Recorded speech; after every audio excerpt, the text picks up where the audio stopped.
ഫാമിൽ മുഴുവൻ കറങ്ങിയിട്ട് യാതൊരു വിധ ഒരു കോഴി ഫാമിന്റെ ഒരു സ്മെല്ലും ഇല്ല. അതെങ്ങനെ മെയിൻറ്റെയിൻ ചെയ്യുന്നു? അത് വേറെ ഒന്നുമില്ല, പ്രോപ്പറായിട്ട് ക്ലീനിങ് ചെയ്യുക. നമ്മളോട് അഡീഷണൽ ആയിട്ട് വലിയ സാധനങ്ങളൊന്നും ഉപയോഗിക്കാറില്ല. പിന്നെ പ്രോപ്പറായിട്ട് ക്ലീൻ ചെയ്യാറുണ്ട്. നമ്മളിപ്പോൾ ഓരോ ബാച്ച് കഴിയുമ്പോൾ ആ കൂട് വൃത്തിയാക്കാറുണ്ട്, കഴുകാറുണ്ട്. പിന്നെ അതിനെ അണുവിമുക്തമാക്കി അടുത്ത് വീണ്ടും കുമ്മായോ മരപ്പൊടിയൊക്കെ ഇട്ടാണ് നമ്മൾ ചെയ്യുന്നത്. ഇവിടെ നമ്മൾ ഇവിടുത്തെ കുഞ്ഞുങ്ങളെല്ലാം നമ്മൾ തറയിലിട്ട് വളർത്തുന്നത്. അതിന് ലിറ്റർ സിസ്റ്റത്തിൽ വളർത്തുന്നതാണ് പറയുന്നത്.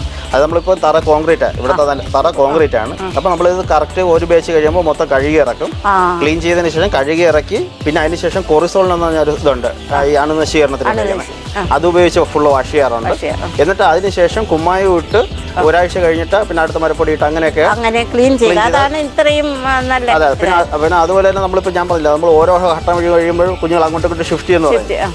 അപ്പോഴേ തന്നെ നമ്മൾ ആ പുതിയ മരപ്പൊടി ഇത് ചെയ്തിട്ടാണ് അങ്ങോട്ട് മാറ്റുന്നത്, അല്ലാതെ പഴയ ഇതിലോട്ട് തന്നെ മാറ്റുന്നതല്ല. ഇപ്പം